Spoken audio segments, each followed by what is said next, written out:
The sound of shattering glass echoed through the elegant reception hall as my reading glasses flew across the polished marble floor.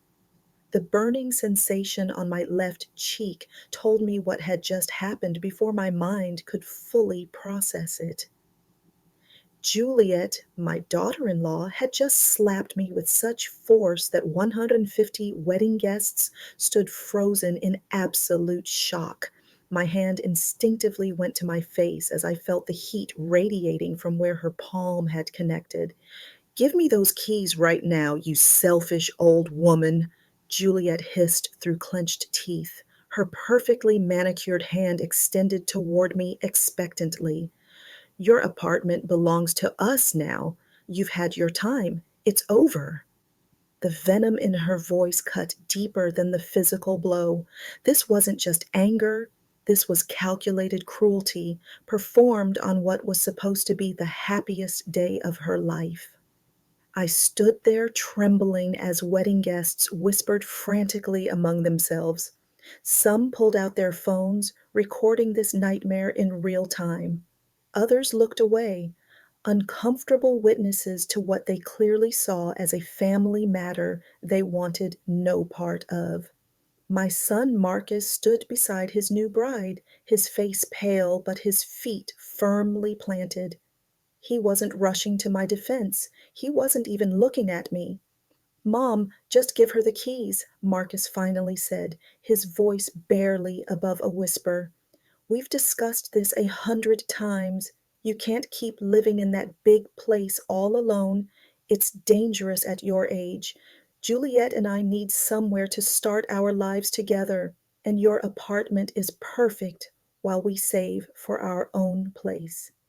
His rehearsed words sounded hollow, like he'd been practicing them in front of a mirror. The apartment they were demanding was my sanctuary, the home I'd shared with my late husband Thomas for 30 years before he passed. It was filled with memories, with his presence still lingering in every corner. The kitchen where we'd cooked together, the balcony where we'd watched sunsets, the bedroom where I'd held his hand as cancer slowly took him from me. And now, my only son wanted to hand it over to a woman who had just assaulted me in front of a crowd. "Marcus," I said, my voice cracking with emotion, "your father and I worked our entire lives for that home. It's not just an apartment, it's where we built our life together. It's where you grew up. How can you ask me to give it away like it means nothing?" Tears were streaming down my face now, and I didn't care who saw them. Juliet's face twisted into something ugly. "Oh, spare us the sob story, Aurora. You're 67 years old, living alone in a three-bedroom apartment in the most expensive part of the city. Meanwhile, Marcus and I are crammed into a studio we can barely afford. It's selfish. You're being completely selfish." Her voice had risen to a shriek that echoed off the high ceilings of the ballroom. The whispers around us grew louder. I could hear fragments of conversations. Poor bride, having to deal with this on her wedding day. The old woman should just cooperate. Family is so complicated these days. Each comment felt like another slap, another betrayal by people who knew nothing about what had led to this moment. What none of these people knew, what nobody in this room except one person understood, was that the struggling old widow they were pitying had secrets. Secrets that would change everything they thought they knew about this situation. Secrets that I'd kept carefully hidden for 5 years since Thomas's death, believing that privacy and discretion were virtues worth maintaining. My mind flashed back to 6 months earlier when Juliet first brought up the subject of my apartment. We'd been having what I thought was a pleasant family dinner at a restaurant Marcus could barely afford. Halfway through the meal, she'd placed her hand on mine with false warmth and said, "Aurora, Marcus and I have been talking. We're worried about you living alone. What if you fell? What if something happened and nobody found you for days? I tried to laugh it off. I'm perfectly capable of taking care of myself, Juliet. I go to the gym 3 times a week. I work part time at the community center, and I have wonderful neighbors who check on me regularly. But she'd persisted, bringing up articles she'd conveniently found about elderly people who'd had accidents at home, statistics about seniors living alone, and suggestions for assisted living facilities. The pressure had escalated gradually. First, it was concern for my safety. Then it became about my financial burden. Think how much you're spending on maintenance and utilities for such a big space, Aurora. You could live somewhere smaller and save so much money. What she didn't know was that money wasn't an issue for me, not remotely. A month before the wedding, Marcus and Juliet had shown up at my apartment unannounced with a real estate agent. Mom, we just want you to hear what your options are, Marcus had said, looking guilty but determined. The agent had walked through my home like a vulture assessing prey, commenting on the prime location, the renovated kitchen, the stunning city views. You could easily get $800,000 for this place, Mrs. Chin, maybe more in the current market. I'd asked them all to leave. That's when the tone had shifted from concern to accusation. You're being stubborn and unreasonable, Juliet had said. We're trying to help you, but you're so set in your ways you can't see what's best for you anymore. Marcus had nodded along like a puppet, and I'd realized with horror that I was losing my son to this woman's manipulation. Now, standing in this ballroom with my cheeks still burning and my dignity shattered, I made a decision. For 5 years, I'd lived modestly and quietly, honoring Thomas's wish that we keep our financial situation private. He'd always believed that visible wealth brought unwanted attention and changed how people treated you.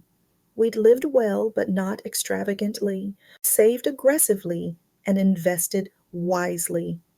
The apartment they were demanding was actually the least valuable asset I owned. I reached into my small clutch purse and pulled out my phone with shaking hands. The guests leaned in, curious about what I was doing. Juliet crossed her arms triumphantly, clearly thinking I was about to call someone to bring the keys. Instead, I dialed a number I'd saved months ago when I first realized this confrontation was inevitable. David, it's Aurora Chin. I'm at the Grand Plaza Ballroom and I need you here immediately. Yes, now. Bring the documents we discussed last week. All of them. I hung up and looked directly at my son for the first time since the slap. You want to know what's best for me, Marcus? Then you're going to learn exactly who your mother is. The 20 minutes that followed were some of the longest of my life. Juliet paced back and forth, her wedding dress swishing with agitation. Marcus tried to approach me twice, but I held up my hand to stop him. Wedding guests began to murmur more loudly, some deciding to leave rather than be part of this family drama. The DJ had stopped the music, and the photographer had long since put away his camera. When David Rosen, my attorney and financial advisor, walked into the ballroom carrying his leather briefcase, the energy in the room shifted. David was well known in the city. He represented some of the wealthiest families, handled major estate planning, and his presence at any event signaled that serious money was involved. Several guests recognized him immediately, and their expressions changed from pity to confusion. Mrs. Chin, David said formally, nodding at me with professional courtesy, I've brought everything you requested. He opened his briefcase and removed a thick folder of documents. Shall we proceed? His question was directed at me, but his eyes scanned the room, taking in the scene with the practiced assessment of someone who'd handled countless family conflicts. "Yes, please," I replied, my voice steadier now. "I think it's time everyone here understood the full situation." I turned to face Marcus and Juliet, who were standing together looking increasingly nervous.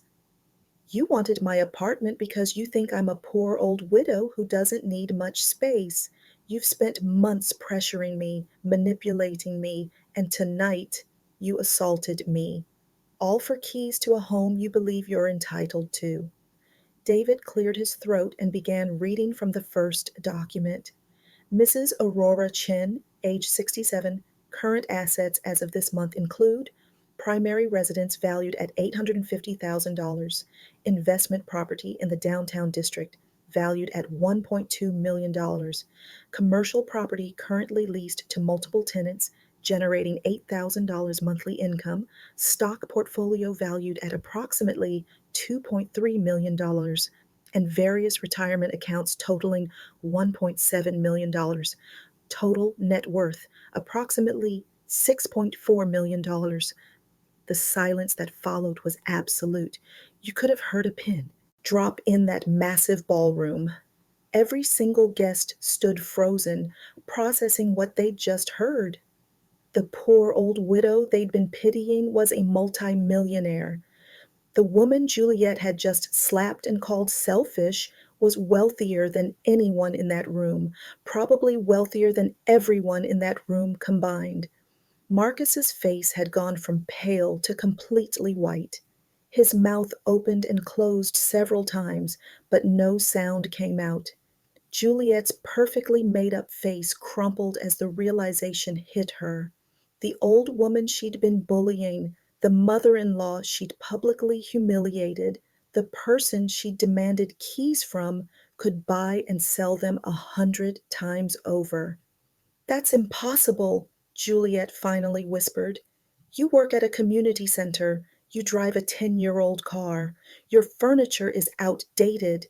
You buy clothes from discount stores. You can't have that kind of money."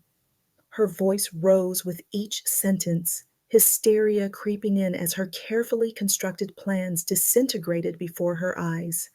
"My late husband and I believed in living below our means," I explained calmly, though my heart was racing. "We valued privacy, simplicity, and the freedom that comes from not advertising your wealth. Thomas started a small tech company in the early days of the internet boom. We sold it 20 years ago for more money than we ever dreamed possible.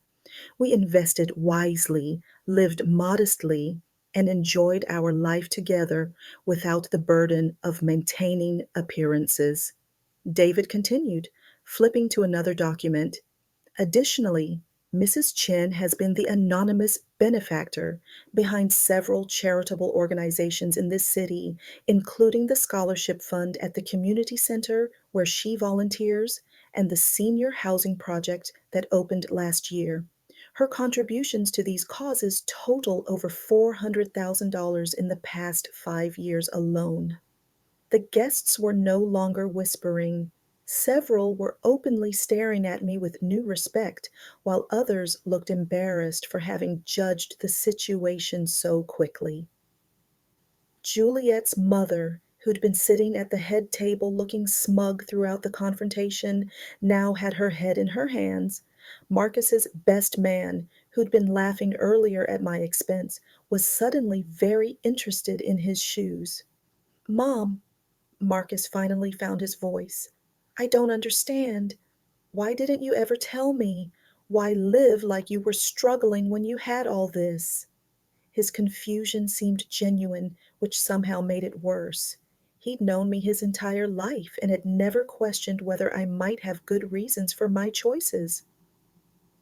"Because your father and I wanted you to build your own life, make your own way in the world," I replied, feeling tears threaten again but refusing to let them fall. "We gave you a good education, helped you when you truly needed it, but we wanted you to understand the value of hard work and independence. We never wanted you to see us as a bank account or an inheritance to wait for." Juliet suddenly lunged toward me, her face twisted with rage. "What, you let me think you were poor? You let me believe we needed your apartment because you didn't need it. You've been lying this whole time." Her voice had become shrill, and several guests physically stepped back from her outburst. "I never lied," I said firmly. "I simply didn't advertise my financial situation.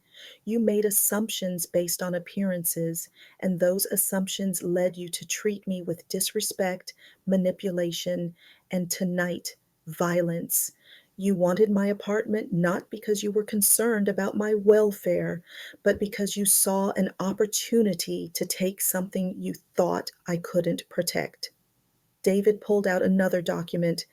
"Mrs. Chin has also asked me to inform you that she's been monitoring the financial pressure you've been applying. We have documentation of your visits with real estate agents to her property without her permission, records of your attempts to contact her bank regarding her accounts, and testimony from neighbors about your discussions of plans to have her declared mentally incompetent if she didn't cooperate voluntarily." Marcus's legs seemed to give out, and he sat heavily in the nearest chair. I didn't think, Juliet said it was just exploring options for your safety." His words trailed off as he realized how hollow they sounded. He'd known. On some level, he'd known exactly what they were doing. "There's one more thing," David said, and I could hear the slight edge of satisfaction in his professional tone. "Mrs. Chen has decided to update her will and estate planning. Effective immediately, Marcus Chen is removed as primary beneficiary. The bulk of Mrs. Chen's estate will be placed in a charitable trust dedicated to protecting elderly individuals from family financial abuse and exploitation." The impact of this announcement rippled through the ballroom like a shock wave. This wasn't just about an apartment anymore. This was about millions of dollars that Marcus had probably assumed would eventually be his. Money he'd perhaps already factored into his long-term planning, an inheritance that had just evaporated because of his complicity in his wife's cruelty. Juliet's scream cut through the shocked silence. "No, you can't do this. We're family. Marcus is your only son. You can't just give away his inheritance to strangers." She turned to Marcus, hitting his shoulder repeatedly. "Do something. Stop her. Tell her she's being crazy. Get a lawyer." "I am a lawyer," David said dryly, "and Mrs. Chen is completely within her rights to distribute her estate however she chooses. She's of sound mind, as any psychiatric evaluation would confirm, and she's making these decisions free from coercion or duress. In fact, the assault that occurred here tonight, witnessed by over 100 people and likely recorded on multiple phones, only strengthens the justification for her choices. I watched my son sitting there, his wedding day turning into his worst nightmare, and I felt a complex swirl of emotions: sadness for the relationship we'd had when he was younger, disappointment in the man he'd become, relief that I'd finally stopped allowing myself to be victimized, and yes, a small measure of satisfaction that he was finally understanding the consequences of his choices. "Marcus," I said quietly, and he looked up at me with red-rimmed eyes. "I loved you from the moment you were born. I sacrificed for you, supported you, believed in you. When your father died, I thought we'd grow closer. Instead, you allowed someone to convince you that I was an obstacle to overcome rather than a person to love and respect. You stood by and watched her slap me tonight. You demanded I give up my home. You saw me as something to extract value from rather than someone who deserved your protection." "Mom, I'm sorry," he whispered. But the apology felt automatic, reflexive. We just were so stressed about money. The wedding cost so much, and we have so many debts. And I thought if we could just have your apartment for a while, we could get back on our feet. His excuses tumbled out, each one revealing how deeply he'd been willing to rationalize mistreating me. "And that's exactly why you'll never see a penny of my money," I replied, "because you see it as a solution to problems you created for yourselves, because you believe you're entitled to it, because you've never once asked what I might need or want, only what you could take from me." I turned to David. "Is there anything else that needs to be handled tonight?" David nodded and produced one final document. "Given tonight's assault, Mrs. Chin is also filing for a restraining order requiring Juliet Chin, formerly Juliet Harrison, to maintain a distance of at least 500 feet from Mrs. Chin's person and property. Any violation will result in immediate legal action." Juliet's father finally stood up from his table, his face purple with rage. "This is ridiculous. You can't destroy my daughter's life over a little argument. She barely touched you." His attempt to minimize what everyone had witnessed only made him look foolish. "Your daughter assaulted me in front of 150 witnesses," I said calmly. "She's been systematically attempting to manipulate me out of my property for months, and tonight she crossed a line that can't be uncrossed. If Marcus chooses to stay married to her, that's his decision, but she will never have access to me, my home, or my resources again." The wedding guests had begun leaving in earnest now, sensing that the evening was over and wanting to escape the uncomfortable drama. As they filed out, I could hear snippets of their conversations. The story had already changed.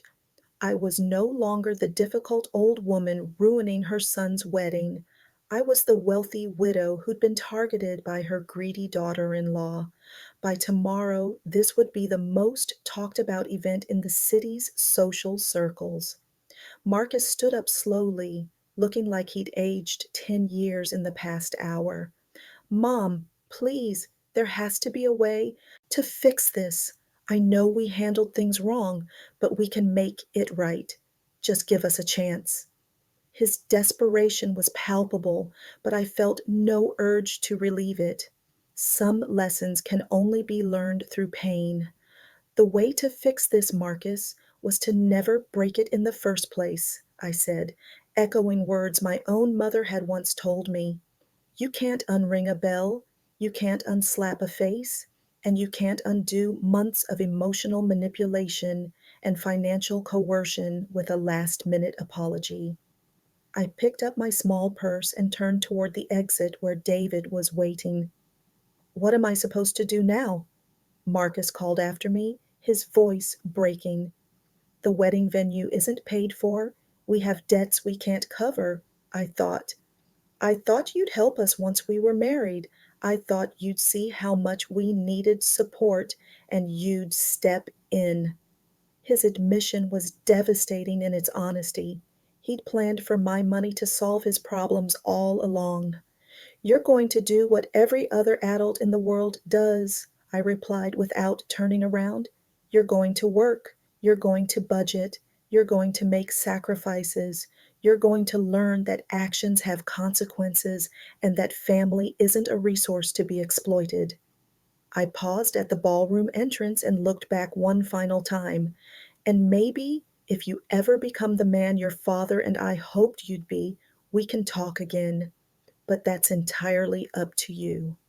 As David and I walked to his car, I felt lighter than I had in months. The weight of maintaining a relationship built on their expectations and my guilt had been crushing me slowly.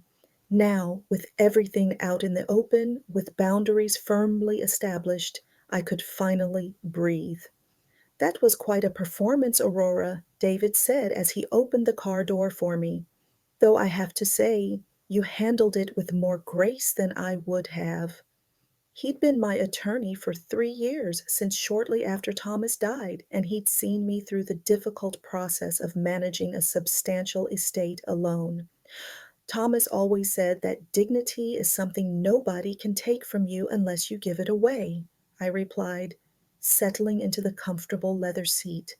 Tonight, I took mine back. Through the car window, I could see Marcus and Juliet standing in the ballroom doorway, their wedding day lying in ruins around them. I felt sad, but not guilty. Sad for what could have been, but not guilty for protecting myself from what was. The drive back to my apartment took 30 minutes through quiet city streets. David kept glancing at me, probably assessing whether I was going to have a delayed emotional breakdown. But I felt surprisingly calm. Tired, yes. Heartsick, absolutely. But also vindicated and, for the first time in months, hopeful about my future. "What will you do if Marcus tries to contact you?" David asked as we pulled up to my building. "He's likely to make multiple attempts once the shock wears off and he realizes the full extent of what he's lost. I'll listen if he has something genuine to say," I replied honestly. "But I won't be manipulated anymore. If he wants a relationship with me, it will be on terms of mutual respect, not financial expectations. And Juliet will never be welcome in my life again under any circumstances." I was clear about this boundary in a way I should have been months ago. That night, I sat in my apartment surrounded by memories of Thomas and the life we'd built together.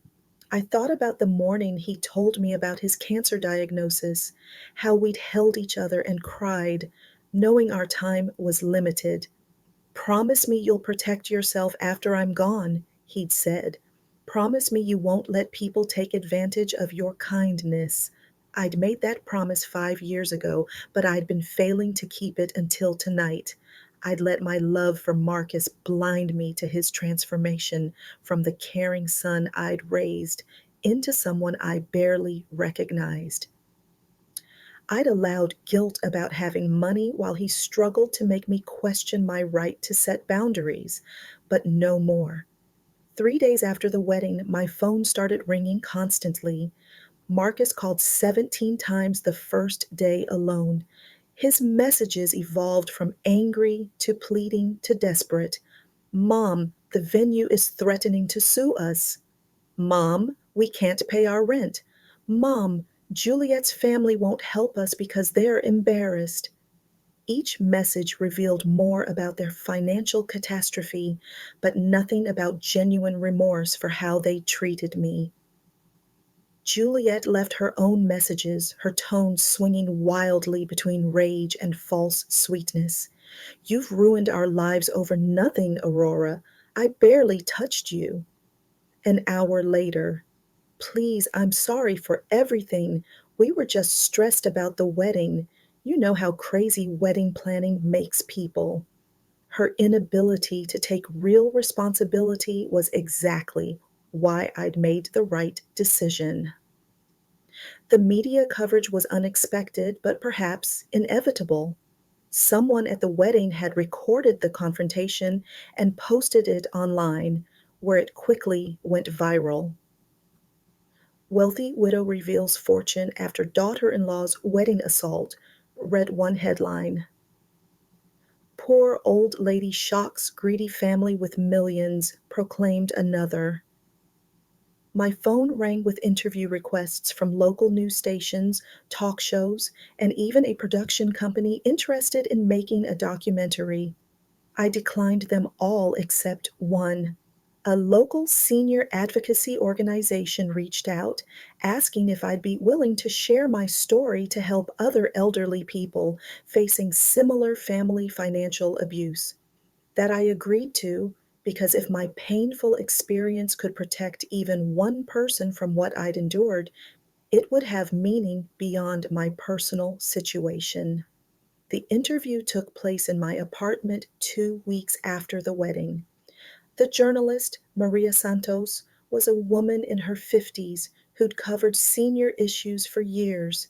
She listened to my story with compassion and professional interest, occasionally nodding as I described the patterns of manipulation I'd experienced. Mrs. Chin, what you're describing is unfortunately very common, Maria told me as we reviewed her notes. Adult children who see their aging parents as financial resources rather than people, the pressure to hand over property, the suggestions of incompetence, the emotional manipulation. Thousands of seniors face this every year, and most feel too ashamed or guilty to fight back. Her words resonated deeply. I hadn't realized how much shame I'd been carrying, as if I'd somehow failed as a mother because my son had turned out this way. But Maria helped me see that I'd actually been a victim of financial elder abuse, something I'd never considered because the perpetrator was my own child. The article Maria published was thoughtful and detailed, focusing not just on the dramatic wedding confrontation, but on the months of psychological pressure that had preceded it. She included resources for seniors facing similar situations, information about legal protections, and quotes from experts on family financial abuse. The response was overwhelming.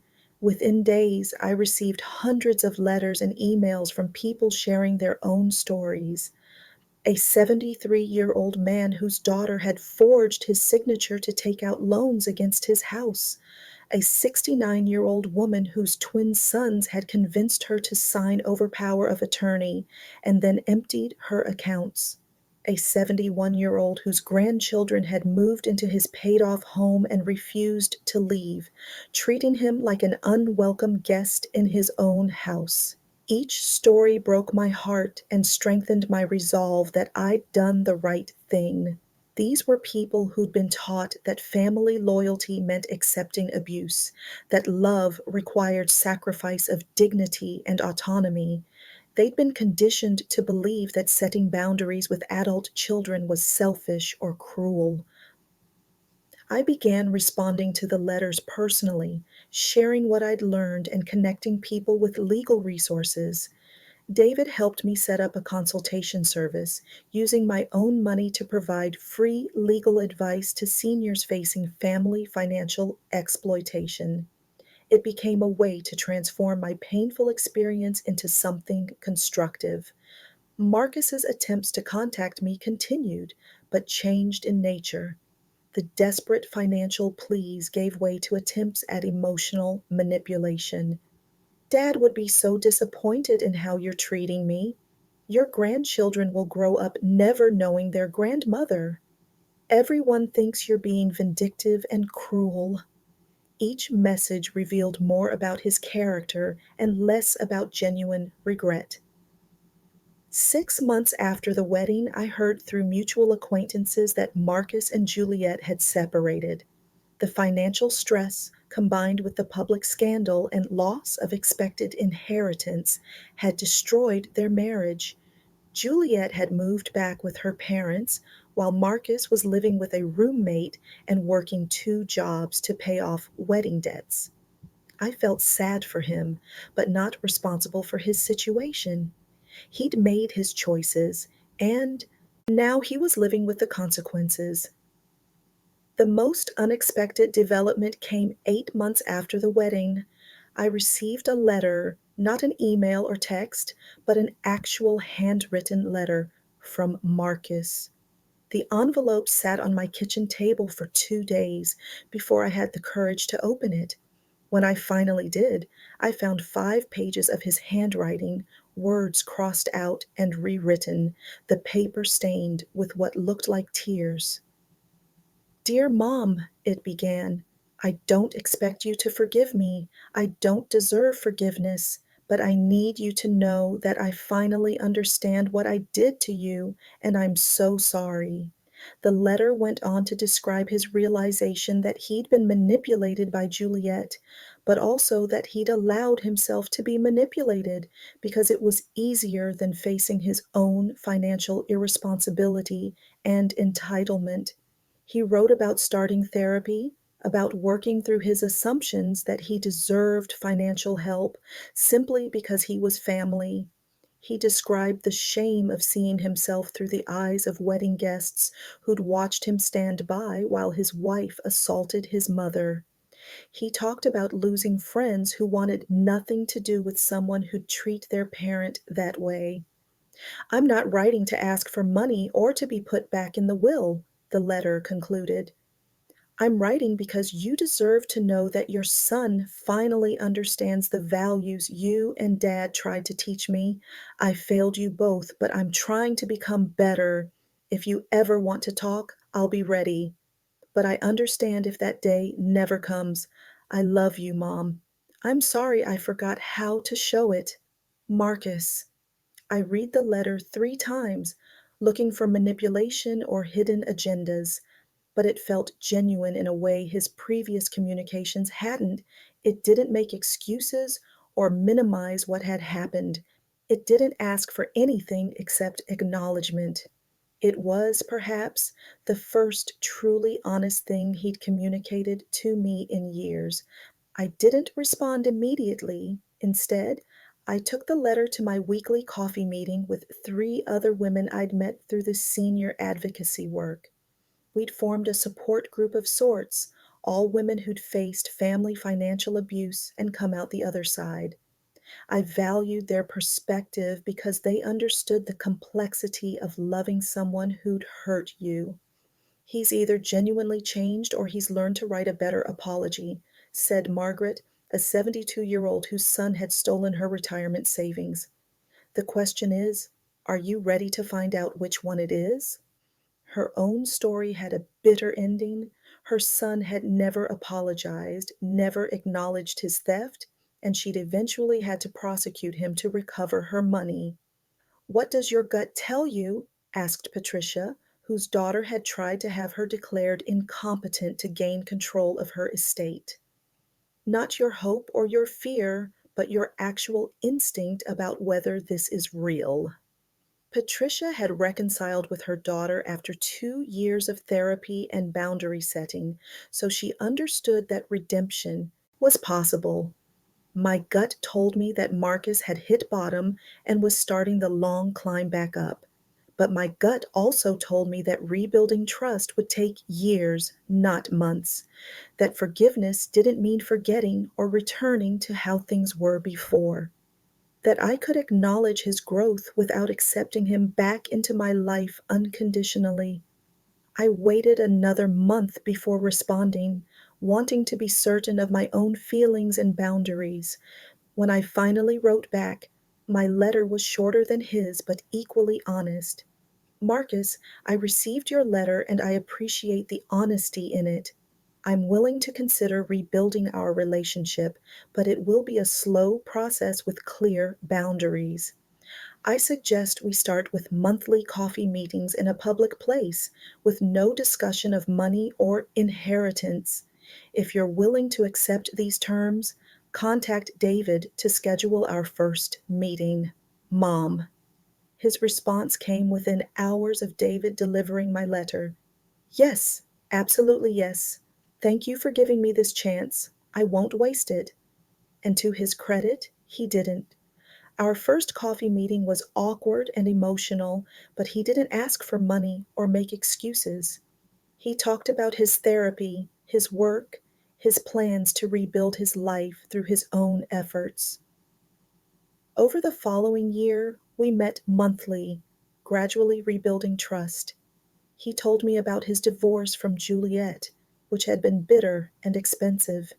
He shared that he was dating again, someone he'd met at a financial planning workshop he was taking to address his money management issues. He asked about my advocacy work and actually seemed interested in the answer. I told him about the foundation I was establishing to help seniors facing family financial abuse, funded by a portion of my estate. I shared that I'd been traveling, using my money to see places Thomas and I had always planned to visit. I explained that I'd found happiness and purpose that didn't depend on being someone's mother or someone's financial backup plan. "I'm proud of you, Mom." Marcus said during one of our meetings about 15 months after the wedding. Not just for standing up for yourself, though that was incredible, but for taking all that pain and turning it into something that helps other people. That's who you've always been, and I'm sorry I lost sight of it. His words meant something because they came after months of consistent behavior that backed them up. He'd rebuilt his life without my money, proven he could handle his own affairs, and most importantly, treated me with respect, even when I maintained boundaries he found difficult. 2 years after the wedding that changed everything, I sat in my apartment reflecting on the journey. The apartment Juliet had demanded keys to, the home Marcus had wanted me to surrender. It was still mine, still filled with memories of Thomas, but now it also held new memories. Coffee meetings with Marcus where we'd slowly rebuilt trust, support group gatherings where women shared their stories and their strength, quiet evenings reading letters from people my advocacy work had helped.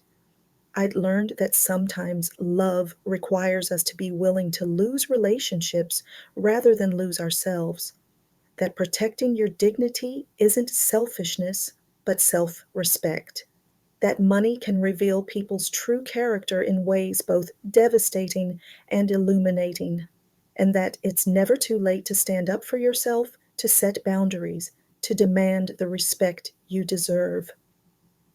Marcus and I would never have the uncomplicated relationship I'd once hoped for. Too much had happened, too many boundaries had been crossed, but we had something real now, built on honesty rather than expectation, on respect rather than obligation. It wasn't perfect, but it was authentic, and that mattered more than perfection ever could. As for Juliet, I never saw or spoke to her again after that night in the ballroom. I heard she remarried quickly, someone older and wealthier who she probably saw as her next opportunity. I felt nothing about this news, not satisfaction or anger or curiosity. She'd revealed who she was, and I'd responded appropriately. That chapter was closed. The foundation I established, the Thomas and Aurora Chin Foundation for Elder Protection, became my passion project. We provided legal support for seniors facing family financial abuse, education about recognizing manipulation tactics, and advocacy for stronger legal protections. Every person we helped felt like redemption for the months I'd spent doubting myself and accepting unacceptable treatment. On the second anniversary of the slap heard round the ballroom, as local society columnists had dubbed it, I hosted a fundraising gala for the foundation. Over 300 people attended, including several who'd been guests at that infamous wedding. Their presence felt like an acknowledgement that they understood now what they'd witnessed that night, that they recognized I'd been the victim, not the villain.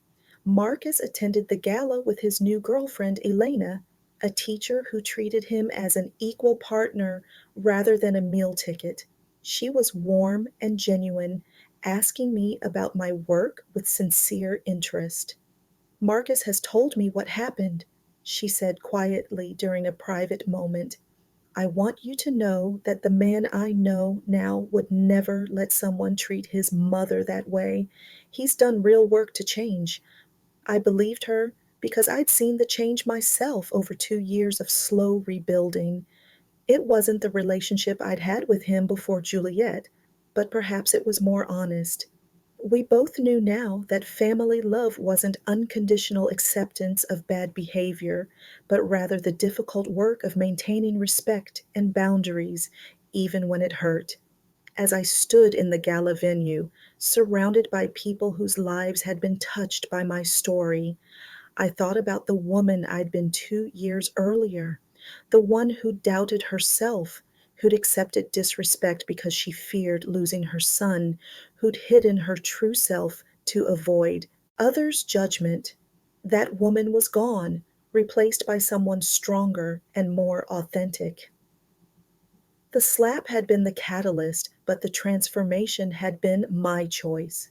The choice to stop protecting people from the consequences of their actions, the choice to value my dignity over their comfort, the choice to use my resources and experience to help others rather than hiding them away, the choice to rebuild relationships on terms of mutual respect rather than obligation. Mom, Marcus said, approaching me with Elena at his side, I know I've said this before, but thank you. Thank you for not giving up on me even when you had every right to. Thank you for teaching me the hardest lesson I've ever learned. And thank you for showing me what real strength looks like. His eyes were bright with unshed tears, and I could see he meant every word. You're welcome, I replied, hugging him carefully. But thank yourself too, Marcus. You did the hard work of changing. I just held the boundary that made change necessary. It was important that he understood his growth was his own achievement, not something I'd given him. As the gala continued around us, I felt a profound sense of peace. My life at 69 was richer and more purposeful than it had been at 67, before everything fell apart and came back together in a new configuration. I'd lost the illusion of the family I thought I had, but I'd gained the reality of the family I was building, one based on authenticity rather than assumption. The apartment keys that Juliet had demanded with such venom and violence remained firmly in my possession, hanging on the same hook where Thomas had always left his. They were more than keys to a physical space now. They were a symbol of autonomy, dignity, and the right to control your own life regardless of others' expectations or desires. And every time I picked them up to come home, I remembered the moment I'd refused to hand them over, the moment I'd chosen myself, and I felt grateful. Grateful for the strength to stand up for myself, grateful for the wisdom to recognize abuse dressed up as family concern, grateful for the resources to protect myself and help others, and grateful for the painful lessons that had led me to this place of authentic peace. The story I'd lived through had become larger than my personal experience. It had sparked conversations about elder abuse in families throughout the city and beyond. It had given courage to others to set boundaries with exploitative relatives. It had shown that wealth and vulnerability weren't mutually exclusive, that anyone could be a target of family financial abuse regardless of their resources. But most importantly, it had taught me that sometimes the most loving thing you can do for yourself and for others is to say no, to refuse to participate in your own exploitation, to demand respect or accept distance, to understand that real family bonds are strengthened, not weakened by honest boundaries and genuine consequences. Thus, months following the gala were filled with unexpected developments. The foundation's work had attracted national attention, and suddenly I found myself invited to speak at conferences about elder abuse, to consult with legislators drafting protective laws, and to appear on podcasts and television programs discussing family financial exploitation. Each appearance brought more letters, more stories, more people desperate for help. One letter in particular changed the trajectory of my advocacy work. It came from a woman named Ruth, 71 years old, living in a small town 3 hours away. Her three adult children had convinced her to sell her home and move into a small apartment, promising they would invest her money wisely and take care of her financially. Within 6 months, all $340,000 from the sale had disappeared into their various business ventures and personal expenses. Ruth was left with nothing, living on a tiny Social Security check, while her children avoided her calls and refused to acknowledge what they'd done. Mrs. Chen, Ruth wrote in shaky handwriting, I saw you on television and I cried for 3 hours. Not because I was sad, but because someone finally understood. Everyone tells me I should forgive them because they're family. But how do you forgive someone who stole your security and left you with nothing? How do you forgive people who won't even admit they did anything wrong? Her words haunted me for days. I called David immediately and asked him to look into Ruth's case. What we discovered was even worse than she described. Her children had forged documents, lied to banks, and systematically drained every account she had. They'd even taken out credit cards in her name and maxed them out before disappearing with the money.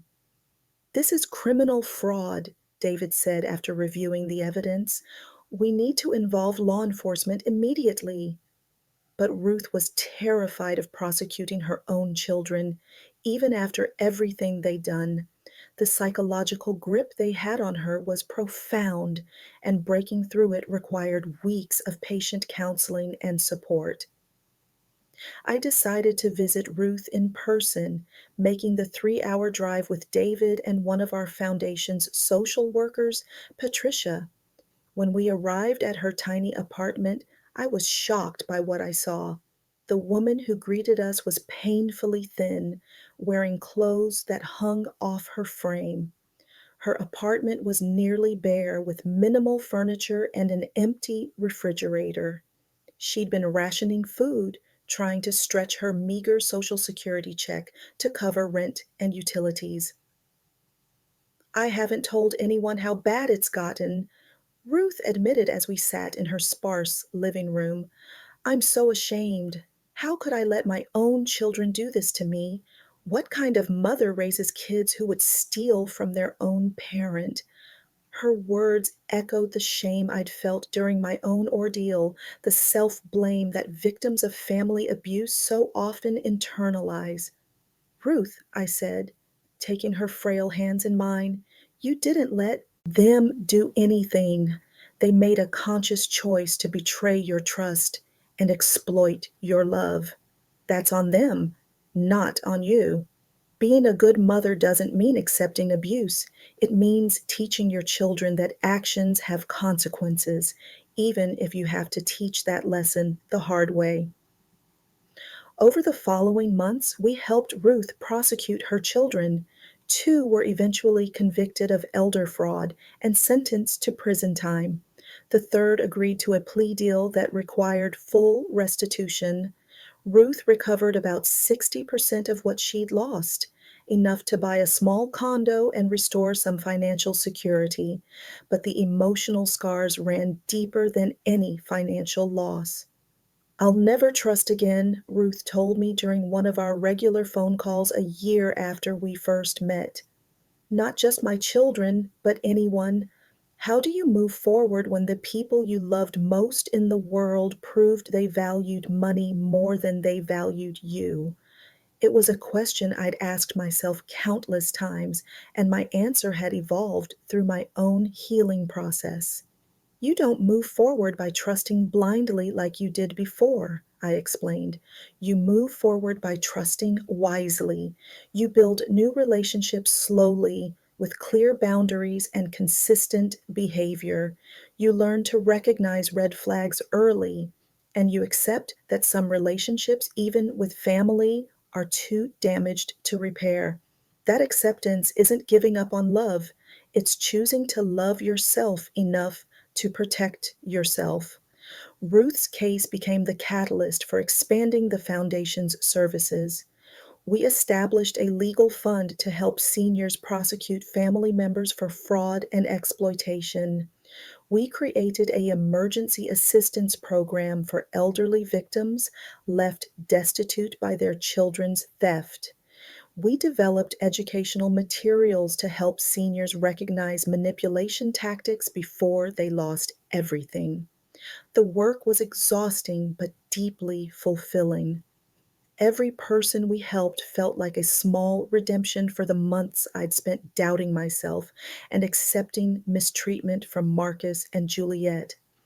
Every story I heard reinforced that I'd made the right choice in standing up for myself, no matter how painful the consequences had been. My relationship with Marcus continued its slow, careful evolution. By the third year after the wedding, we'd progressed from monthly coffee meetings to occasional dinners. He'd ask about the foundation's work, and I could see genuine interest rather than polite obligation in his questions. He'd share updates about his life, his continued therapy, his growing relationship with Elena. One evening, about 3 years and 2 months after the wedding, Marcus asked if he could bring Elena to meet me properly, not at a gala surrounded by hundreds of people, but at my apartment for a quiet dinner. It would be the first time he'd been in my home since that awful night when he'd brought the real estate agent without my permission. I agreed, though I spent the entire day before the dinner second guessing the decision. What if seeing him in the apartment triggered painful memories?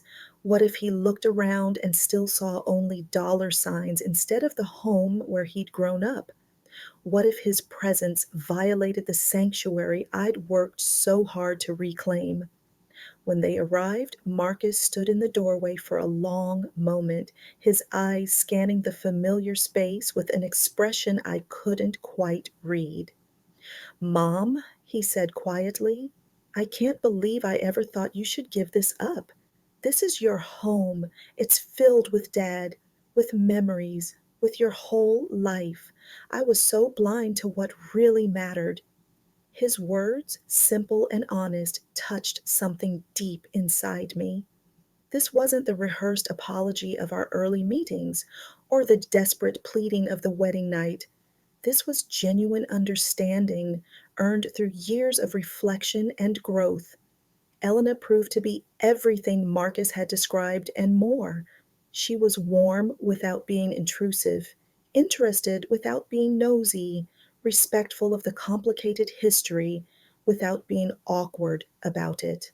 Over dinner, she shared stories about her work as a teacher, her passion for helping struggling students, her own experience setting boundaries with a manipulative sister who tried to borrow money she had no intention of repaying. "Marcus told me what happened," Elena said during a quiet moment while Marcus was in the kitchen getting dessert. "And I want you to know that the man I'm with now would never let something like that happen again. He's done real work to understand how he failed you. That's actually what attracted me to him, not his looks or his job, but his willingness to face his mistakes and change." Her words meant more than she probably realized. After years of watching Marcus nod along to Juliet's manipulations, seeing him with a partner who valued character over convenience felt like witnessing a resurrection of sorts. The son I'd thought I'd lost forever was slowly, painfully becoming someone I could recognize again. As the evening wound down and they prepared to leave, Marcus paused at the door. "Mom, I know I don't have the right to ask this, but Elena and I are talking about getting married eventually. When that time comes, would you consider being there? I understand if you can't. I understand if weddings are too triggering after what happened, but I wanted you to know that you'd be welcome and that this time things would be completely different." The question hung in the air between us, loaded with history and hope. Part of me wanted to refuse immediately to protect myself from any possibility of reliving that trauma. But another part, the part that had spent 3 years watching Marcus genuinely transform, wanted to believe that redemption was possible. "When the time comes," I said carefully, "we'll talk about it. I'm not saying no, but I'm also not saying yes. I need to see continued consistency in your behavior. I need to know that you're truly committed to treating me with respect, not just in private meetings, but in all aspects of your life." My boundary was clear, but not closed, which felt like the right balance. The foundation's work continued to expand. By the fourth year, we'd helped over 800 seniors protect themselves from or recover from family financial abuse. We'd successfully prosecuted 43 cases of elder fraud. We'd prevented countless others through education and early intervention. The stories kept coming, each one a variation on the same painful theme. Family members who saw their elderly relatives as resources to exploit rather than people to love. One case particularly stood out. Gerald, a 74-year-old retired engineer, had been systematically isolated from friends and extended family by his daughter and son in law, who moved into his home under the pretense of taking care of him. Over 2 years, they'd convinced him he was experiencing dementia, gaslit him about conversations that never happened, and gradually taken control of all his finances and property. When Gerald's sister finally managed to visit despite his daughter's attempts to block her, she was horrified by what she found.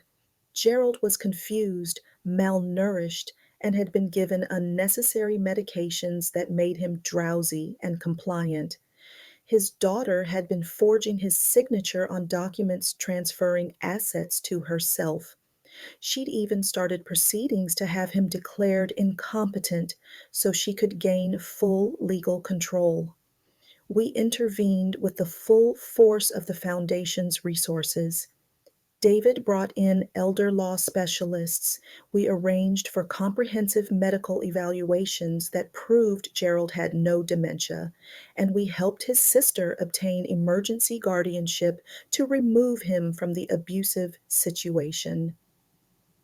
The daughter and son in law were ultimately prosecuted for elder abuse, fraud, and unlawful imprisonment. They both received significant prison sentences.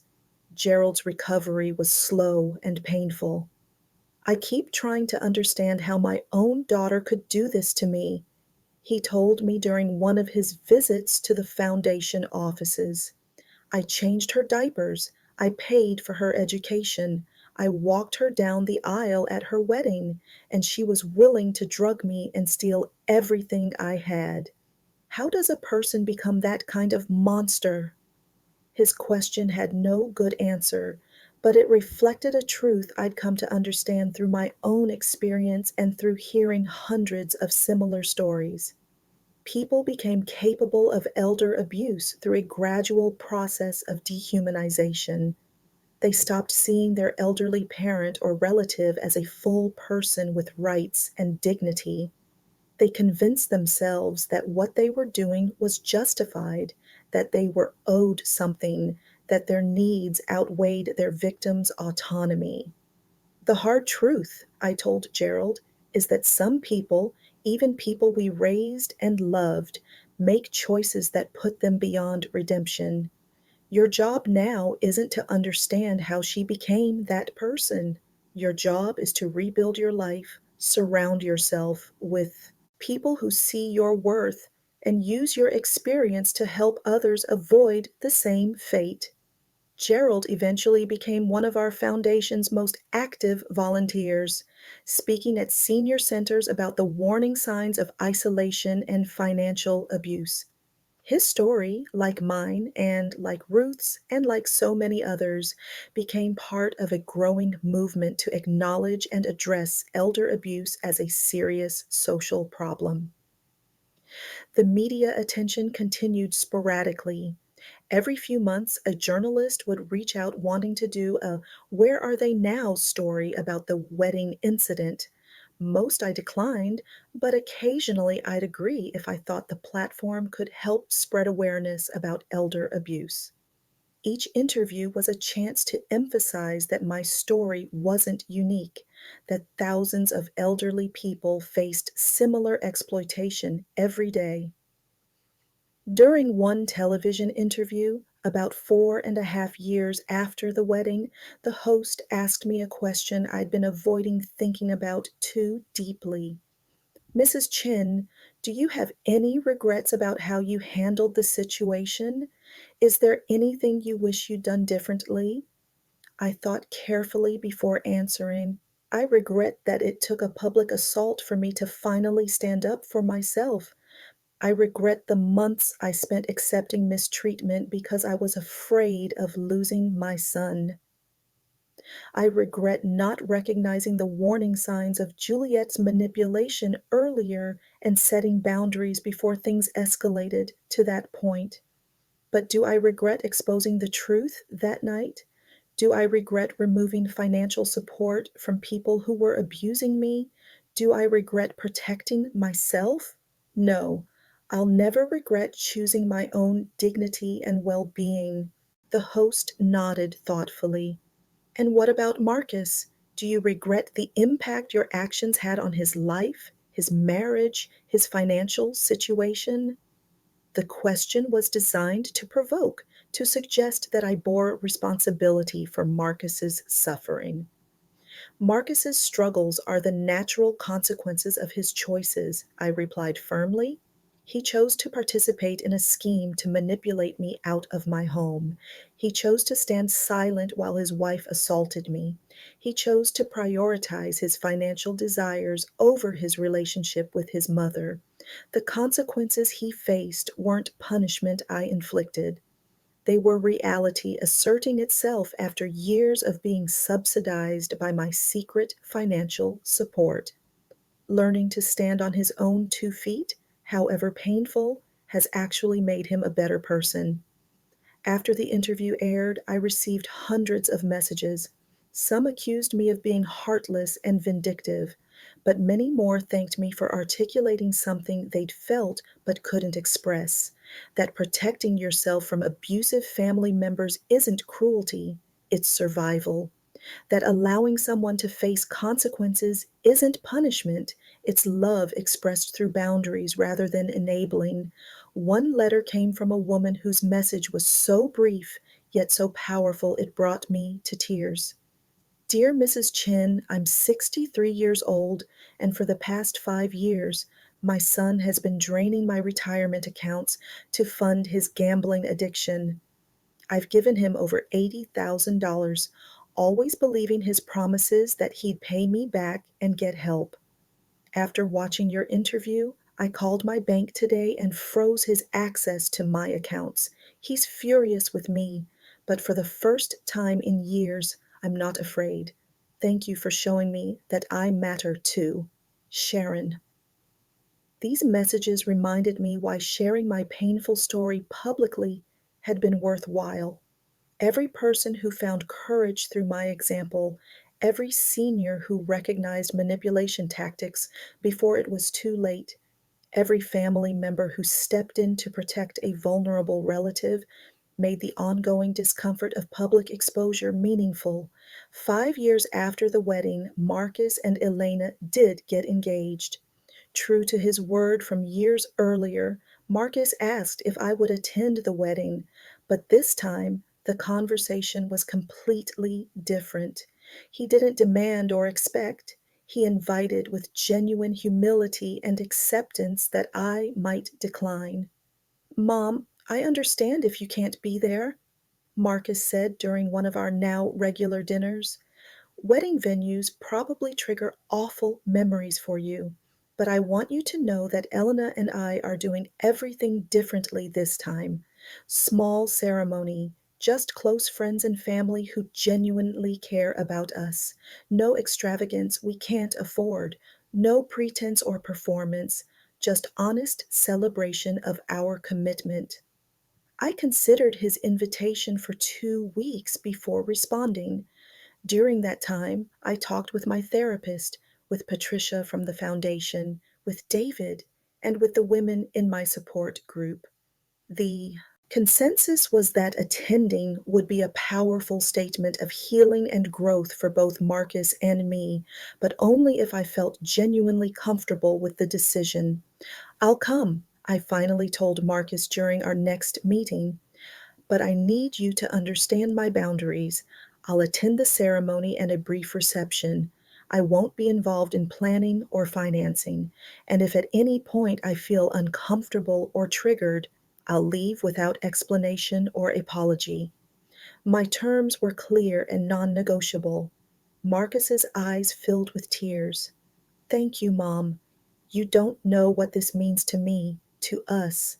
Elena will be thrilled, and I promise, absolutely promise, that we'll respect every boundary you set. This day is about celebrating love and commitment, not about money or expectations or anything except being together as family. The wedding took place on a sunny afternoon in a small garden venue. There were perhaps 40 guests, all people I recognized as genuine friends and supportive family members. Elena's parents were warm and welcoming, making a point to tell me how much Marcus had changed and how happy they were about the match. Lucy was there, of course, along with several cousins who'd reached out to me after the original wedding scandal. Notably absent was Juliet, who'd moved to another state after the divorce and remarried someone she'd apparently met online. I'd heard through the grapevine that her second marriage was already struggling under similar financial pressures and manipulation tactics. Some people, it seemed, never learned. The ceremony itself was simple and genuine. Marcus and Elena wrote their own vows, and his included a passage that made several guests reach for tissues. I promise to value you as a person, not as a convenience or a resource. I promise to stand beside you, even when it's uncomfortable or costly. I promise to learn from past mistakes and to always choose integrity over expediency. These aren't just promises to you, Elena.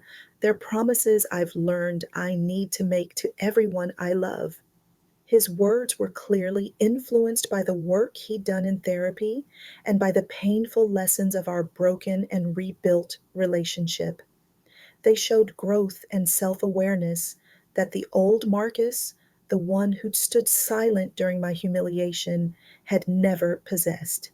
During the reception, Marcus asked if he could share a few words with the guests. I tensed slightly, worried about what he might say, but he'd earned enough trust that I stayed seated rather than preparing to leave. I want to acknowledge someone very special today, Marcus began, his voice strong but emotional.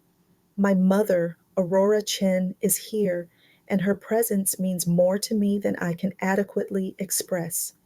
5 years ago, I failed her in the worst possible way. I let someone manipulate me into seeing her as an obstacle rather than as the woman who'd sacrificed everything to raise me right. I stood silent when she was assaulted and demanded she give up her home to solve problems I'd created through my own irresponsibility. The guests had grown very quiet, everyone aware of the history he was referencing. Elena stood beside him, her hand in his, providing silent support. Mom could have walked away from me forever, Marcus continued, looking directly at me. She had every right to never speak to me again. Instead, she set boundaries that forced me to face myself and do the hard work of change. She taught me that real love sometimes means letting people fail so they can learn to stand on their own. Mom, I know I'll spend the rest of my life trying to make up for what I did, but I want you to know, in front of everyone here, that you were right about everything, and I'm grateful every single day that you loved me enough to stop enabling me and start demanding that I become better. Several guests were openly crying, including Elena's mother and Lucy. I felt tears streaming down my own face, but they were different from the tears I'd cried 5 years earlier. These weren't tears of humiliation or betrayal. They were tears of hope, of witnessing genuine transformation, of seeing that sometimes broken things can be repaired into something even stronger than the original. After the ceremony, as I was preparing to leave, Elena approached me with a small gift box. Aurora, Marcus, and I wanted to give you this, she said softly. We know material things can't undo the past, but we hope this shows you how much we value you. Inside the box was a beautiful photo frame containing a picture I'd never seen before. It was Thomas and me at Marcus's high school graduation, Marcus standing between us with his arms around both our shoulders. All three of us were laughing at something off camera. It was a moment of pure family joy, captured before illness, before loss, before the complications that had almost destroyed our relationship. "I found it in some of my old boxes," Marcus explained, joining his new wife. "I'd forgotten this picture existed, but when I saw it, I remembered how lucky I was to have parents who loved me unconditionally. I remembered what real family looks like, and I wanted you to have it, to remember that even though I lost my way for a while, those people in that photo still exist. We can't go back to who we were then, but we can build something new that honors what we had." I held the frame, looking at the three faces captured in that frozen moment of happiness. Thomas had been healthy then, vibrant and strong, with no idea that cancer would take him just 7 years later. Marcus had been 18, on the verge of adulthood, not yet transformed by the ambition and greed that would nearly cost him everything. And I had been middle aged, confident that the family bonds we shared were unbreakable. "Thank you," I whispered, clutching the frame to my chest. "This is precious." And it was, not because it represented what we'd lost, but because it reminded me why the fight to reclaim our relationship had been uh, worth every painful moment. 6 years after the wedding disaster that had changed everything, I found myself reflecting on the journey during a quiet evening in my apartment. The keys that Juliet had demanded still hung on their hook, a daily reminder of the moment I'd chosen dignity over compliance. The apartment itself had become even more of a sanctuary, filled now not just with memories of Thomas, but with evidence of the life I'd built in the aftermath of betrayal. The foundation had grown beyond anything I'd imagined. We now had three regional offices, a staff of 15 people, and partnerships with elder law organizations across the country. We'd helped over 2,000 seniors protect themselves from or recover from family financial abuse. We'd trained social workers, educated bank employees to recognize exploitation, and successfully advocated for stronger legal protections in 4 states. My second book, The Price of Family: Recognizing and Recovering from Elder Abuse, had been published to critical acclaim and strong sales. All royalties went to the foundation, of course, but the book's impact went beyond money.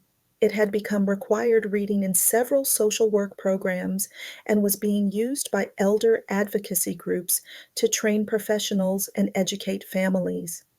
Marcus and Elena had moved into a modest home they'd purchased through their own hard work and careful saving.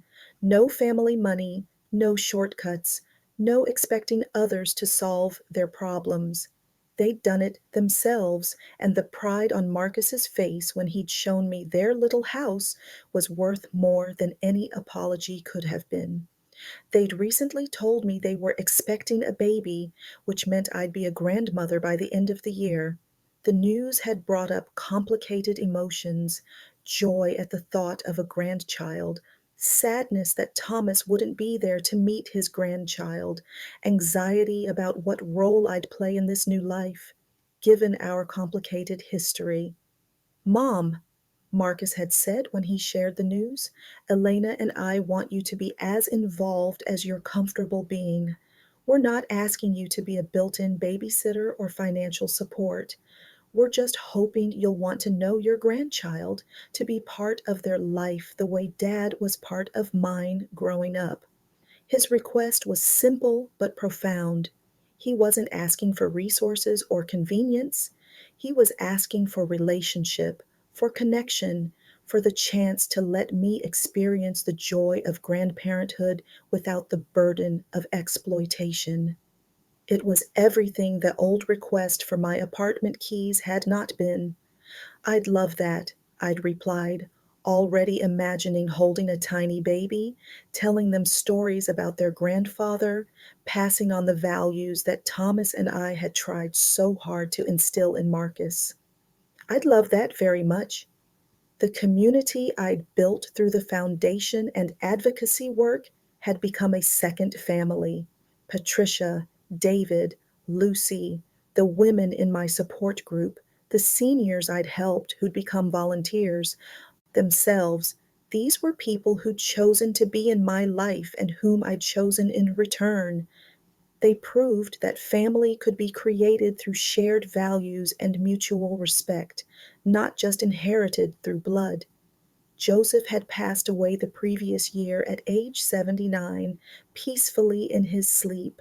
His loss had been devastating, as he'd been my first supporter and dearest friend through the darkest times.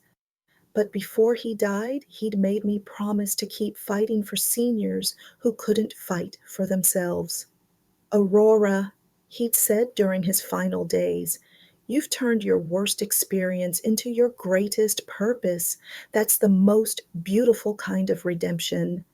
His funeral had been attended by dozens of people whose lives had been touched by his kindness and wisdom. Marcus had come and had spent time talking with Joseph's family, sharing stories about how this neighbor had been a steady presence of support when Marcus himself had failed to be. It was another sign of growth, another indication that he'd genuinely learned to value character over convenience. As I looked around my apartment that evening, I thought about the woman I'd been 7 years earlier before Thomas's death. She'd been content, but perhaps a little complacent, assuming that family bonds were permanent and unconditional. She'd believed that being a good mother meant always being available, always helping, always putting her child's needs before her own. That woman had died the night of the slap, killed by the shock of betrayal and the brutal recognition that love alone wasn't enough to protect you from people who'd stopped seeing you as human. In her place had emerged someone harder, but also more authentic, someone who understood that boundaries weren't barriers to love, but foundations for it. The journey from that ballroom to this moment had been agonizing. There had been nights I'd cried myself to sleep, days I'd questioned whether I'd made the right choice, moments when the loneliness of standing firm in my boundaries had felt unbearable. But there had also been victories, both personal and in the lives I'd helped protect, that made every difficult moment worthwhile. I thought about all the Aurors out there, the elderly people being pressured by family members who saw them as resources rather than people, the ones who felt they had to choose between their dignity and their family relationships, the ones who believed that love required accepting abuse. My story had reached some of them, had given them permission to value themselves, had shown them that standing up for yourself wasn't selfish but necessary. And I thought about Marcus, who'd hit bottom hard enough to crack and had used those cracks to let in light and growth, who'd done the painful work of examining his choices and their consequences, who'd learned, finally, what his father and I had tried to teach him from birth, that character matters more than comfort, that integrity costs something but is worth the price, that real love supports and challenges rather than exploits. The baby would be born in 6 months. Marcus and Elena had asked if they could give it Thomas as a middle name, regardless of whether it was a boy or girl.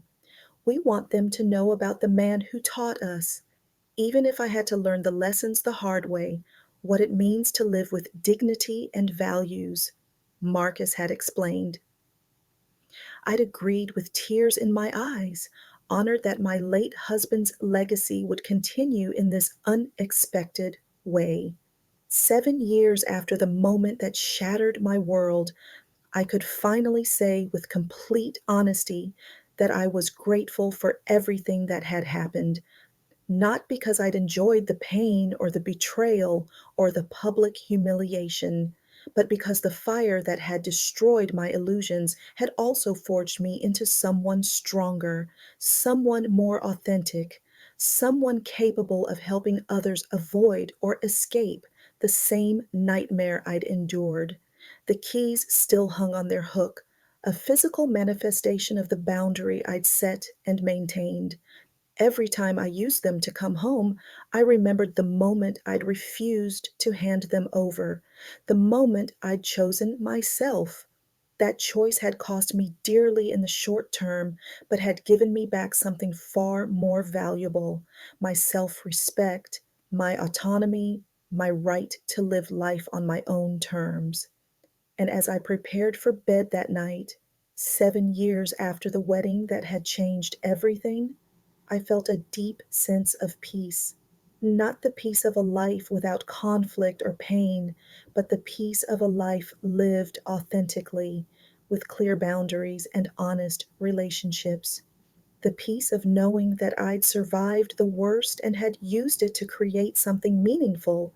Tomorrow I'd wake up and continue the work. More letters to answer, more seniors to help, more speeches to give about the realities of elder abuse. The foundation would keep growing, reaching more people, protecting more vulnerable elderly individuals from the exploitation of those who should have loved them most. But tonight, I was simply Aurora Chen, not the poor widow, not the secret millionaire, not the foundation founder or the best selling author. Just a woman who'd learned the hardest way possible that dignity cannot be given or taken away. It can only be surrendered. And I'd learned finally and forever never to surrender mine again. The slap had echoed through 7 years of my life, sending ripples that touched thousands of people I'd never meet. But the echo was fading now, replaced by the sound of new beginnings, rebuilt relationships, and the quiet satisfaction of knowing I'd turned my worst moment into my most meaningful work. The keys remained on their hook, mine and mine alone, exactly as they should be. And I went to sleep that night knowing that I'd never again mistake someone else's needs for my own responsibility, someone else's greed for my own obligation, or someone else's manipulation for family love. I had learned at last what my late husband Thomas had tried to teach me all along: that the greatest gift you can give the people you love is not your money or your property or your constant accommodation. It's your example of how to live with dignity, integrity, and unshakable self respect. And that gift, unlike keys to an apartment or access to bank accounts, could never be demanded or stolen. It could only be offered freely to those who had earned the right to receive it through their own demonstration of respect, honesty, and genuine love. 7 years after the slap, I finally understood that I'd won something far more valuable than any legal battle or public vindication. I'd won myself back, and that, in the end, was worth everything I'd had to lose to gain it. The baby arrived on a crisp autumn morning, 6 months after Marcus and Elena had shared their pregnancy news with me. They named her Lily Thomas Chin, and when Marcus called me from the hospital, his voice was thick with emotion and exhaustion. Mom, she's perfect. She has Dad's eyes, or at least I think she does. Can you come meet her? I drove to the hospital with a mixture of joy and trepidation. This was my grandchild, the beginning of a new generation, but it also represented a test of whether the boundaries I'd established could hold in the face of new family dynamics. Would Marcus and Elena respect my role as grandmother without expecting me to become free childcare or emergency funding? Would I be able to enjoy this relationship without the weight of exploitation? When I entered the hospital room, Elena was propped up in bed, looking exhausted but radiant, with a tiny bundle wrapped in pink blankets cradled in her arms. Marcus sat beside her, his hand on her shoulder, and both of them looked up at me with genuine smiles that held no hidden agendas or unspoken expectations. "Aurora, meet your granddaughter," Elena said softly, carefully transferring the baby into my waiting arms. The moment I held Lily, feeling her warmth and seeing her tiny face, something inside me both broke and healed simultaneously. This was Thomas's legacy, continued in a way I'd feared might never happen after the disaster 7 years earlier. "She's beautiful," I whispered, tears streaming down my face as I studied every detail of her perfect little features. Absolutely beautiful. Marcus came to stand beside me, and for a moment we both just gazed at this new life, this fresh start, this symbol of hope and redemption. "Mom," Marcus said quietly, "thank you for giving me the chance to become the kind of father who deserves a child like this. If you hadn't held that boundary 7 years ago, if you hadn't forced me to face myself and change, I'd still be the person who failed you at that wedding. I'd be teaching my daughter the wrong lessons about family and values. You saved me from that." His words carried the weight of genuine understanding. This wasn't the shallow apology of someone trying to manipulate their way back into favor. This was the deep gratitude of someone who'd done the painful work of transformation and could finally see how necessary that pain had been. Over the following weeks, as Marcus and Elena adjusted to parenthood, I found myself slipping naturally into the role of supportive grandmother. I visited regularly but didn't overstay. I brought meals and practical help but didn't try to take over. I offered advice when asked but respected their decisions when they chose different approaches. It was a delicate balance, but one we all seemed committed to maintaining. One afternoon, about a month after Lily's birth, I was holding her while Elena napped and Marcus prepared bottles in the kitchen. The apartment they'd worked so hard to afford was modest, but filled with love and careful planning. Every piece of furniture had been thoughtfully chosen and saved for. Every baby item had been researched and budgeted. They were building their family life through their own efforts, and the pride that came with that independence was visible in everything they did. "You know what's different this time, Mom?" Marcus said, coming back into the living room with prepared bottles. "Everything. With Juliet, we were always scrambling, always stressed about money, always looking for shortcuts or expecting other people to solve our problems. We never felt secure because our whole life was built on debt and other people's money, including yours, even though I didn't fully realize it at the time." He sat down beside me, watching his daughter sleep in my arms. "But with Elena, with this life we've built, I know exactly where every dollar comes from and where it's going. I know we can handle whatever comes because we're not depending on anyone to bail us out. It's not as comfortable as having access to your millions would be, but it's so much better. It's real. It's ours." His reflection showed a level of maturity and self awareness that the old Marcus had never possessed. The man who'd stood silent during my assault had truly died that night, and in his place had emerged someone capable of genuine partnership, honest reflection, and authentic gratitude. The foundation's work continued to evolve and expand. By the 8th year after the wedding, we'd established a partnership with a national elder law organization to create standardized protocols for recognizing and responding to family financial abuse. We trained over 5,000 bank employees, social workers, and healthcare providers to identify warning signs and intervene appropriately. One of our most successful initiatives was a peer support program that connected seniors who'd experienced family financial abuse with others going through similar situations. The healing that came from sharing stories, recognizing common patterns, and supporting each other through the recovery process proved more powerful than any professional counseling alone could provide. Margaret, the woman from my original support group whose son had stolen her retirement savings, had become the program's director. At 80 years old, she had more energy and purpose than many people half her age.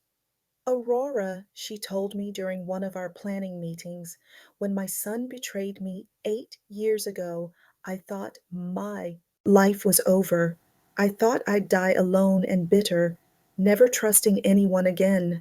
But this work, these connections, this purpose, I've never been happier or felt more alive.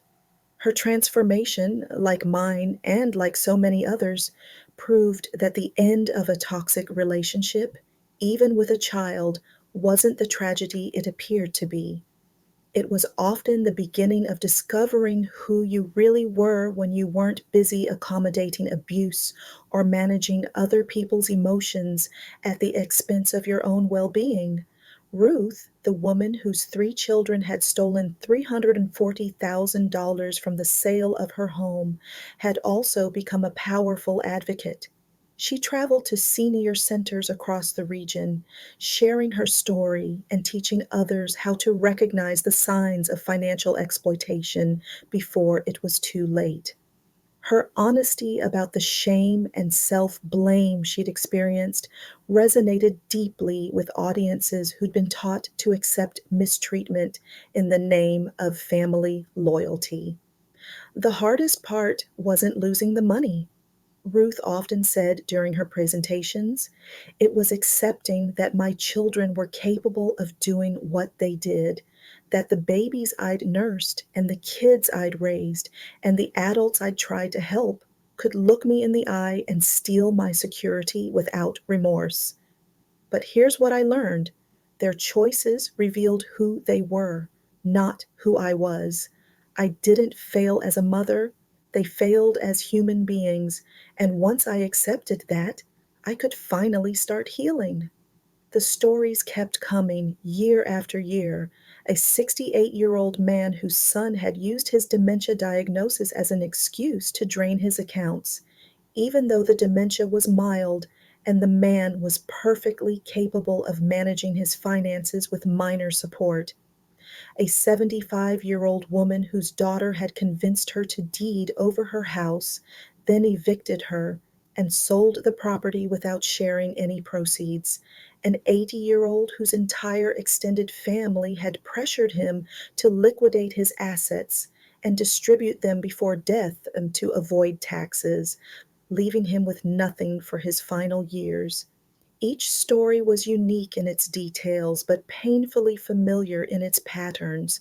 The gradual isolation from friends and other family members, the constant messaging that the victim was incompetent or burdensome, the pressure to make financial decisions quickly without time to think or consult others, the threats, explicit or implied, of abandonment if the victim didn't comply, the complete absence of remorse when the abuse was finally revealed. And in each case, the victim struggled with the same question I'd grappled with. How do you reconcile the people who harmed you with the family members you thought you knew? How do you accept that someone you loved could value money more than they valued you? How do you move forward when the betrayal came from those who were supposed to protect you? There were no easy answers, but the foundation provided resources that helped. Legal support to prosecute crimes and recover stolen assets, therapeutic services to process trauma and rebuild self worth, practical assistance to restore financial stability, and perhaps most importantly, community with others who understood the unique pain of family betrayal. 9 years after the wedding, I received an unexpected letter. It was from Juliet, the first communication I'd had from her since the night of the disaster. The envelope sat on my kitchen table for 3 days before I had the courage to open it. When I finally did, I found a short, handwritten note that contained more honesty than anything I'd heard from her during the entire time I'd known her. "Aurora," it began, "I don't expect forgiveness, and I'm not asking for anything. But I've been in therapy for 2 years now, working through why I am the way I am, and my therapist suggested I write to the people I've harmed. You're at the top of that list. What I did to you was inexcusable. I slapped you. I tried to manipulate you out of your home. I saw you as an obstacle instead of as Marcus's mother and a human being deserving of respect. I convinced myself that you were the problem, that you were selfish and stubborn, when really I was the one consumed by greed and entitlement."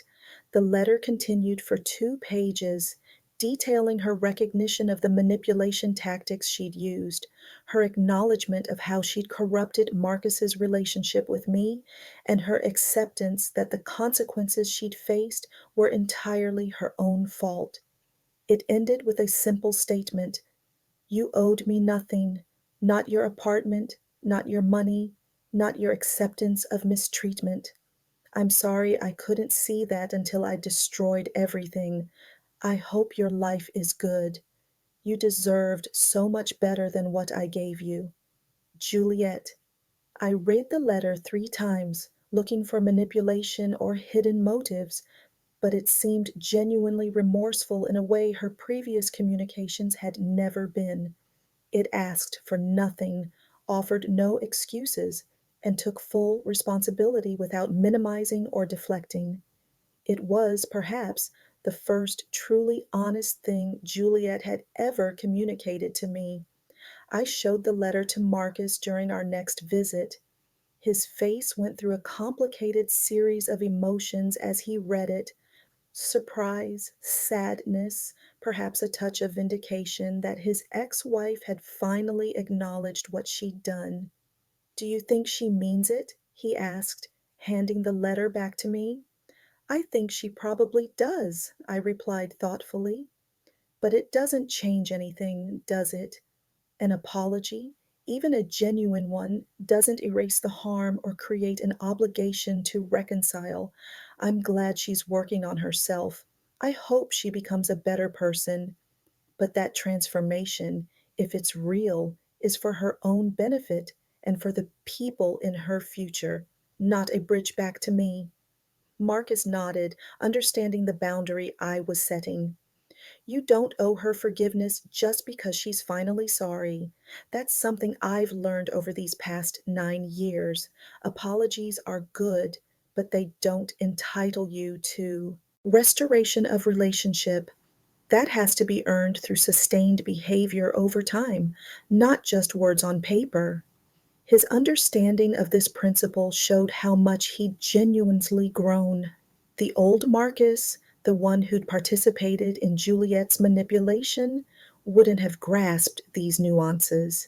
He would have pushed for immediate reconciliation, unable to understand that some damage was too severe to be repaired by a single apology, no matter how heartfelt. I decided to respond to Juliet's letter, but briefly and with clear boundaries. "Juliet, I received your letter, and I appreciate the honesty in it. I'm glad you're doing the work to become a better person. I genuinely hope you find peace and build healthier relationships in your future. However, I'm not interested in reopening any connection between us. I wish you well from a distance. Aurora." It felt important to acknowledge her apology without creating any expectation of reconciliation. Some relationships, once broken, should stay broken, not out of vindictiveness or inability to forgive, but out of recognition that not all connections serve our well being, and that we have the right to choose who we allow into our lives. The 10th anniversary of the wedding approached, and the foundation decided to host a special gala to celebrate a decade of work protecting seniors from family financial abuse. The event would honor the survivors who'd become advocates, recognize the professionals who'd championed stronger legal protections, and raise funds to expand our services to more regions. Planning the event brought back memories of that night 10 years earlier when I'd stood in a different ballroom experiencing the worst betrayal of my life. But this gala would be different in every way. This would be a celebration of survival, of transformation, of turning pain into purpose. Mom, Marcus said when I told him about the anniversary gala, would it be okay if I spoke at the event? I know I'm not the traditional success story, being the perpetrator who eventually came around rather than the victim who survived, but I think there might be value in hearing from someone who's been on the other side, who understands how family members rationalize and justify their abuse. His request surprised me, but after thinking it through, I agreed. Hearing from someone who'd participated in elder abuse and genuinely changed might reach family members who were currently engaged in similar behavior. If Marcus's story could prevent even one person from going down the path he'd traveled, it would be worth the discomfort of publicly revisiting our history. The gala took place exactly 10 years to the day after the original wedding. Over 400 people attended, including many of the seniors we'd helped, their advocates and attorneys, journalists who'd covered elder abuse issues, and politicians who'd championed protective legislation. The atmosphere was celebratory but also solemn, everyone aware of the pain that had led to this organization's creation. I gave the opening remarks, reflecting on the journey from that devastating night to this moment of celebration. 10 years ago tonight, I experienced the worst betrayal of my life. I was assaulted by my daughter in law and abandoned by my son in a moment when I needed protection most. I went home that night feeling utterly alone, questioning everything I believed about family and love. The ballroom was silent as I continued, but that night also contained the seeds of everything we celebrate today. It taught me that dignity is worth protecting at any cost, that boundaries aren't barriers to love but foundations for it, that sometimes the most loving thing we can do for ourselves and for others is to refuse to enable destructive behavior. And it showed me that my worst experience could become my most meaningful purpose. I talked about the foundation's growth, the thousands of lives touched, the legal changes achieved, and the community of survivors and advocates who'd come together to fight a problem that had been hidden in shadows for too long. We've proven that elder abuse isn't a private family matter, it's a crime, a violation of human rights, and a social problem that requires collective action to address. When Marcus took the stage later in the evening, I could see his nervousness. This wasn't easy for him, publicly acknowledging his role in the type of abuse the foundation fought against. But his voice was steady as he began to speak. My name is Marcus Chin, and 10 years ago tonight, I stood silent while my then wife assaulted my mother because she refused to give us her apartment. I participated in a months long campaign to manipulate, pressure, and psychologically abuse the woman who'd raised me, all because I felt entitled to her property and her money. I am not the hero of this story. I'm the cautionary tale. The audience seemed to hold its collective breath as Marcus continued, detailing the rationalizations he'd used, the gradual dehumanization of his mother that had made his behavior seem acceptable, and the devastating consequences when reality finally forced him to face what he'd done. He talked about losing everything: his marriage, his financial stability, his relationship with his mother, his sense of himself as a good person. "But here's what I want you to understand," Marcus said, his voice growing stronger. "If you're a family member who's currently pressuring an elderly relative for money or property, if you're telling yourself that they don't really need what they have or that you deserve it more, if you're convincing yourself that you're helping them by taking control of their finances, you're on the path I was on. And that path leads to destruction, not just for your victim, but for you." He described the years of therapy, the painful process of understanding how he'd been manipulated, but also how he'd chosen to go along with that manipulation because it served his interests.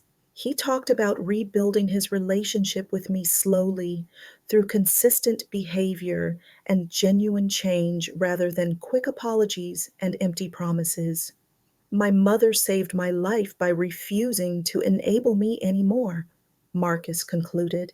"She saved it by holding a boundary that forced me to finally face myself. If you love someone who's engaged in elder abuse, the kindest thing you can do is hold that same boundary. Don't finance their exploitation. Don't make excuses for their behavior. Don't enable them to continue hurting people. Love them enough to let them face consequences." The applause that followed his remarks was thunderous and sustained. Several people approached Marcus afterward to thank him for his honesty and to ask questions about the change process.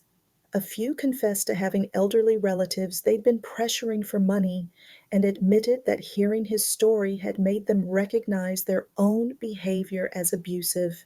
One woman in particular stayed late to talk with Marcus. Her elderly father had recently been diagnosed with early stage Alzheimer's, and she and her siblings had started discussing moving him to a cheaper living situation so they could preserve his assets for eventual inheritance. "But listening to you tonight," she told Marcus with tears in her eyes, "I realized we're not thinking about what's best for Dad. We're thinking about what's most convenient and profitable for us. We're seeing him as someone to manage rather than someone to love and support in the way he wants to live his final years." Marcus spent nearly an hour talking with her, sharing resources and encouraging her to examine her motivations honestly. Watching him help someone avoid the mistakes he'd made was profoundly moving. He turned his worst choices into a teaching tool, his greatest failure into a source of wisdom for others. As the gala wound down and guests began to leave, I found myself standing in almost the exact spot where I'd stood 10 years earlier after being slapped. But everything was different now. Then I'd been alone, humiliated, and uncertain of my future. Now I was surrounded by community, celebrating the meaningful work that had emerged from that pain, secure in my sense of self and my ability to protect it. David approached me with a smile. "Aurora, I've been your attorney for 13 years now, but I have to say, this is my proudest moment of our association. What you've built from the ashes of that night is extraordinary."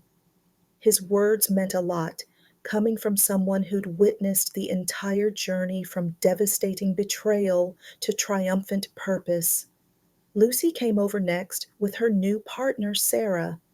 Lucy had come out as gay 3 years earlier, and watching her live authentically had been one of the unexpected joys of my post crisis life. Aunt Aurora, this was amazing. Watching Marcus speak was, I never thought I'd see the day when he could stand up and own what he did so completely. You didn't just save yourself that night, you saved him too, even though it took years for that salvation to manifest. As the evening ended and I prepared to leave the ballroom, this time by choice, surrounded by love, celebrating rather than fleeing, I felt a sense of completion.